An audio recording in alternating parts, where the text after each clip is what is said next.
ঠিক আছে, চলো পরেরটাতে কি বলছি।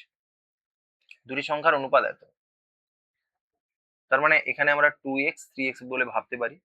যদি ছোট সংখ্যাটির 20%, আচ্ছা, আর 20 এর সাথে যোগ করলে, ছোট সংখ্যার 20%, 20 এর সঙ্গে যোগ করলে তা বড় সংখ্যাটির 10% এবং 25 এর সঙ্গে যোগফলের সমান।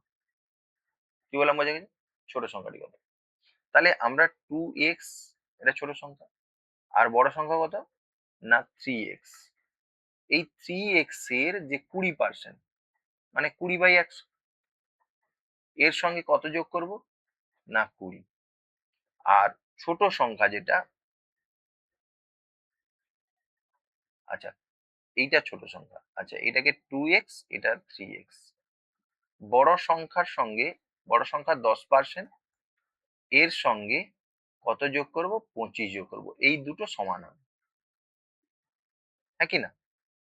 তাহলে এইখান থেকে দেখো, আমরা যদি এইটাকে এদিকে নিয়ে চলে যাই, ঠিক আছে, এটা 5 করে দাও, না থাকুক এটা। এটা কত হচ্ছে? 30x/100 মাইনাস এটা 40x/100। এটা ওদিকে গেলে 20 মাইনাস 25, তার মানে এটা কত হচ্ছে? 10 মাইনাস 5। আর এটা কত হচ্ছে? Minus 10x/100। ব্যাস, অঙ্ক হয়ে গেছে। এটা এটা কেটে গেল, তাহলে এটা 10, তাহলে x সমান কত হচ্ছে? 10 হচ্ছে 150। 50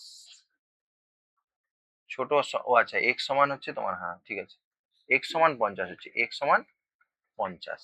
তাহলে এখানে কত হচ্ছে? তাহলে তোমাকে ছোট সংখ্যাটি জিজ্ঞাসা করছে, তাহলে 2 দিয়ে গুণ করতে হবে, 2 গুণিতক 50 সমান 100। তাহলে উত্তরটা হবে এইটা। ঠিক আছে, চলো তারপরে কি বলছি এটাকে একটু দেখে নাও।